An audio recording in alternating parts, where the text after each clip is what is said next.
welcome to No Movies in Hell. Today we have a special co-host, Jessica Jung. Jessica is coming to you from Chicago, where she is going to talk about Lost City. Actually, we're both going to talk about Lost City. Jessica, do you want to introduce yourself? Why I'm here? Sure. Say why you're here. I'm here because I won the Oscar. What do I call it? The Oscar ballot. Ballot, yeah. Out of everybody that Chris and LaCroix sent it to, I guess. I don't know how many people out of, but pretend it's a high number.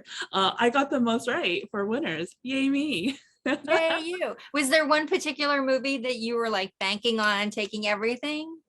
Well, Dune, Yeah. obviously.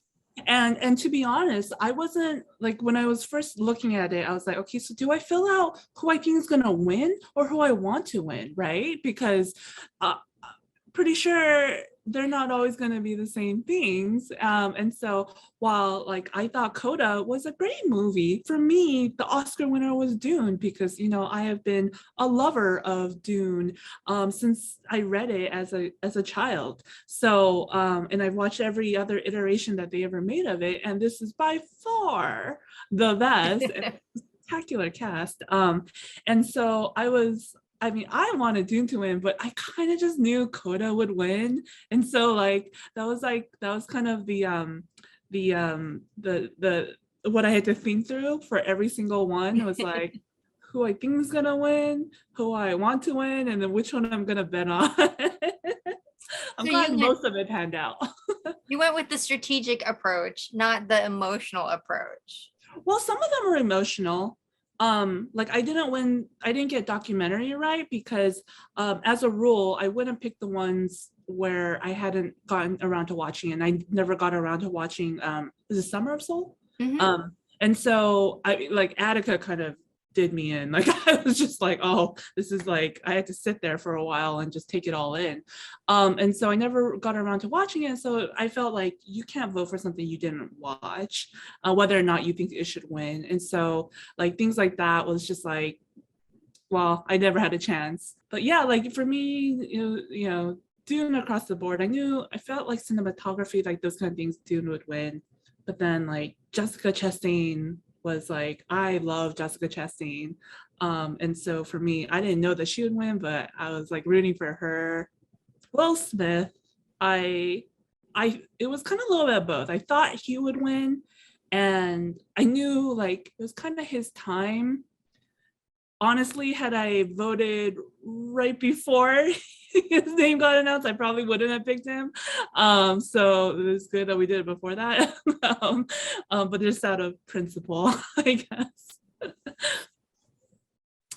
Yeah. I thought I also have a hard, like I'll put something in, I'll check a box for the categories that I didn't see anything in, right? So the shorts and the animated shorts, I didn't watch any of those, but I just kind of guessed.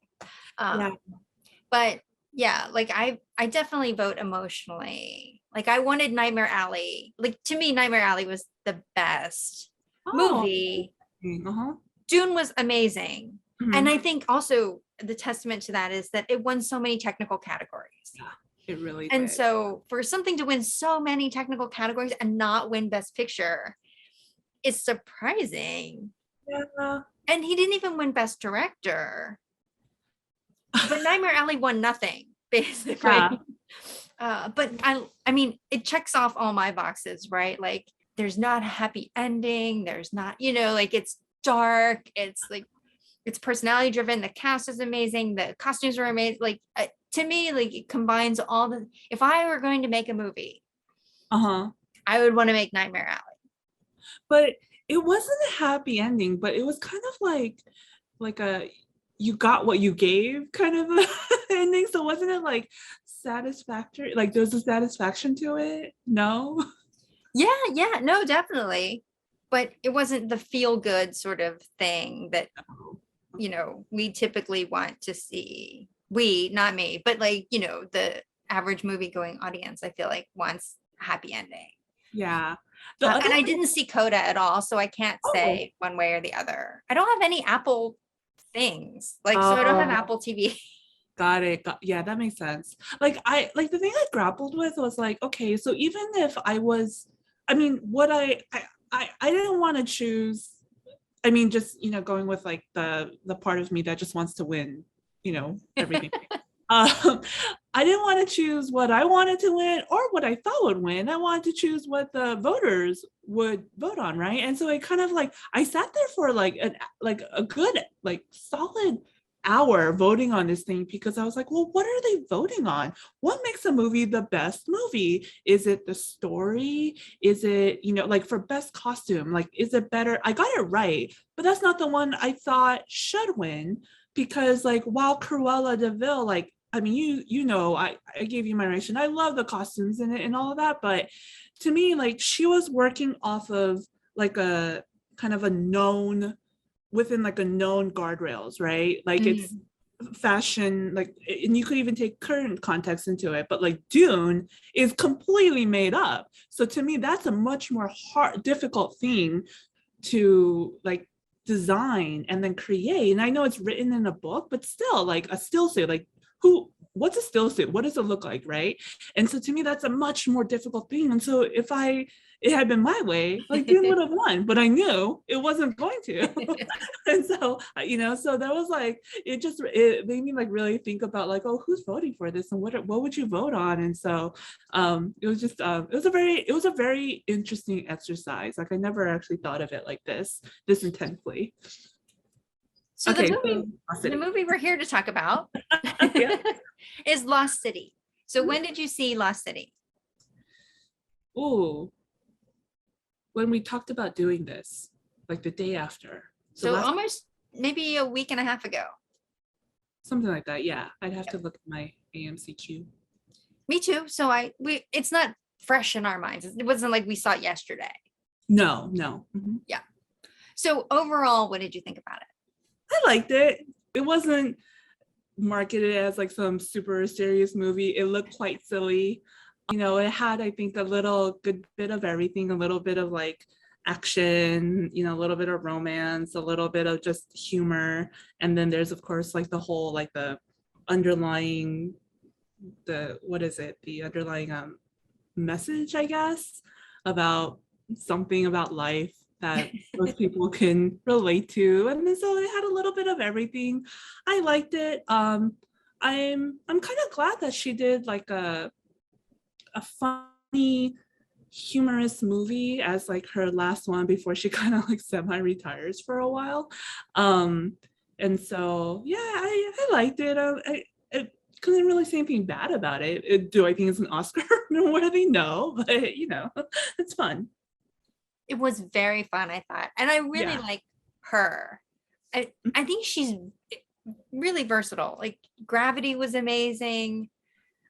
And that was basically just her, the whole movie. I mean, there's a little George Clooney in the beginning, but I think she did a great job in that. But I also think she's very funny. In Spy, she was is it Spy?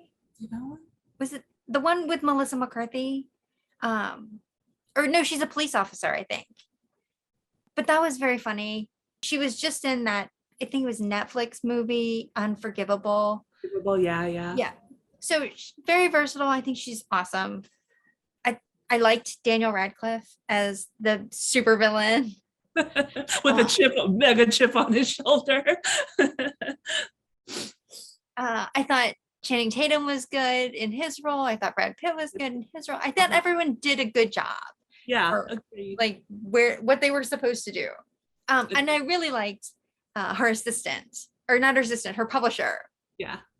And I don't know much about the book publishing process, but where she was like, I have all my money invested in her. Like, is she like a single author publisher? Or I don't know, but I would have thought that she would have been like worked for like Simon and Schuster, right? She's published multiple books in her series.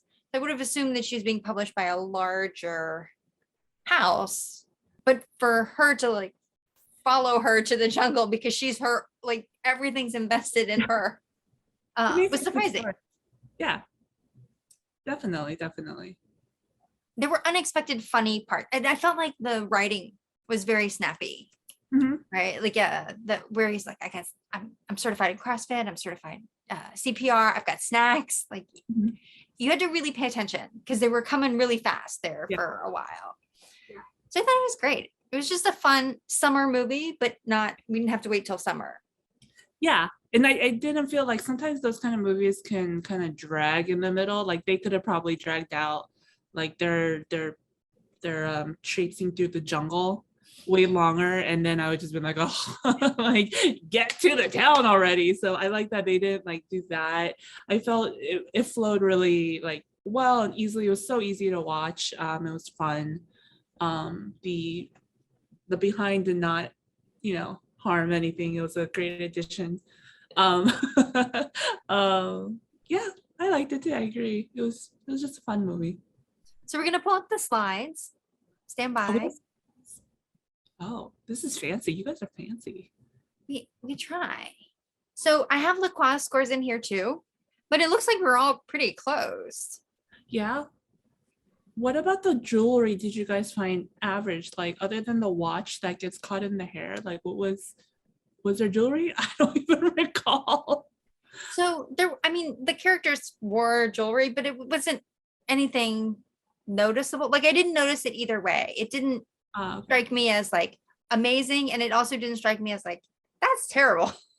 Right. So Okay. it just got an average. We tried to put it in the context of the genre of the movie. So for a romantic comedy, it just got a 2. Uh-huh.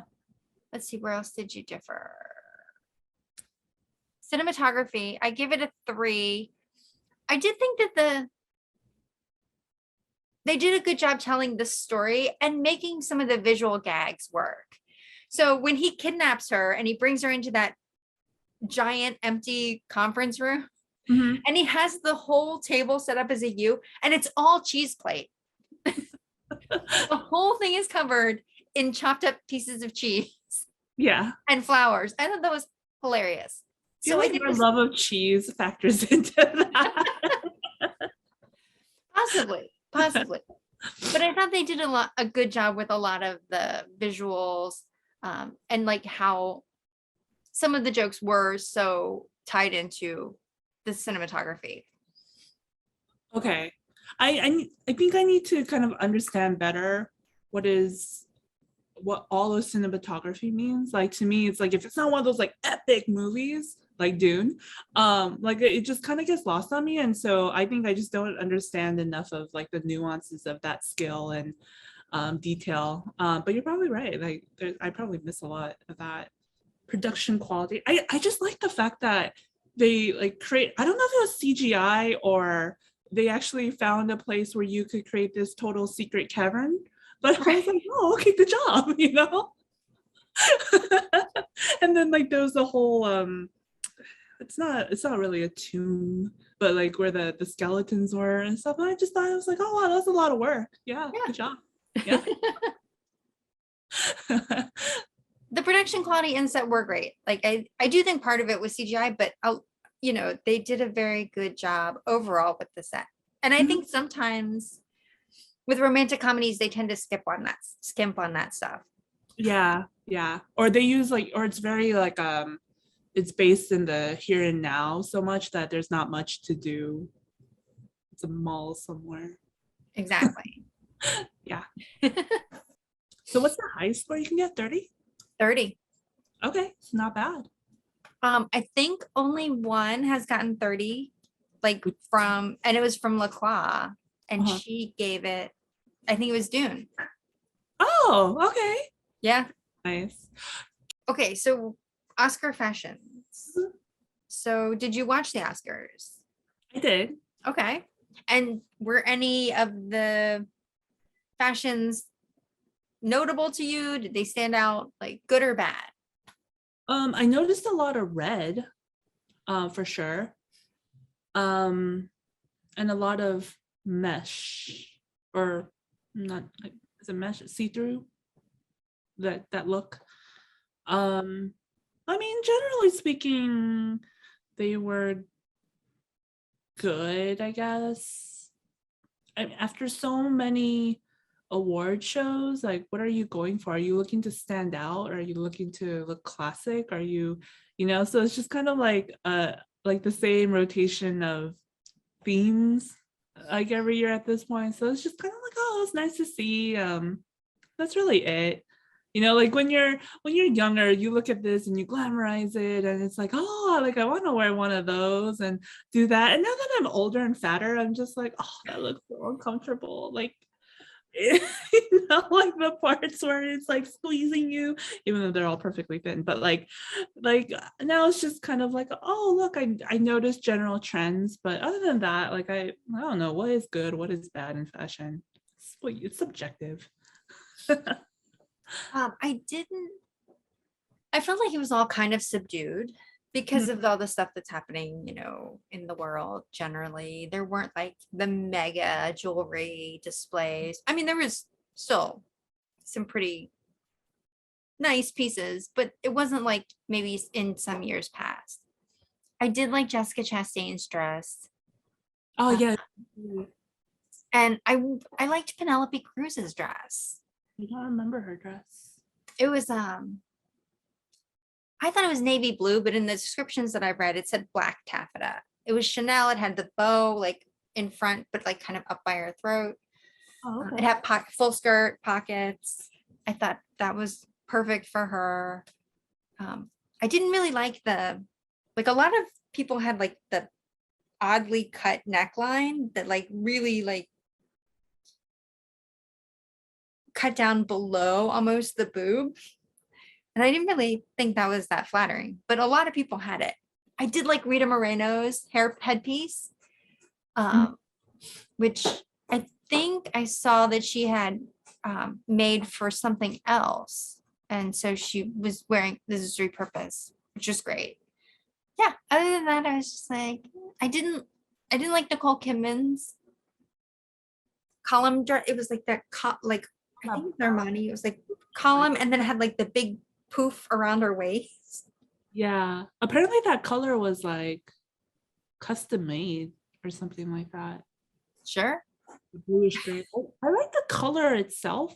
I agree. I didn't like there's nothing like it was just a dress. Like I don't know. I clearly I'm very pay attention to these things. Yeah. So do you have any last thoughts before we close out this episode? No, but this was fun. Well, thanks for being on. Yeah, absolutely. I enjoyed my time here. Awesome. And maybe we'll see you again in a future episode. Yeah, I mean, I was supposed to watch Morbius today, and then I remembered I had this, so I pushed my ticket to tomorrow. So I'm not hearing great things about Morbius. So if you want my feedback on that, I'll let you know after tomorrow. All right. Well, I'll be interested to hear what you think about it after. Okay, I'll give you my opinion. All right. Thanks everyone for watching. We'll see you next time.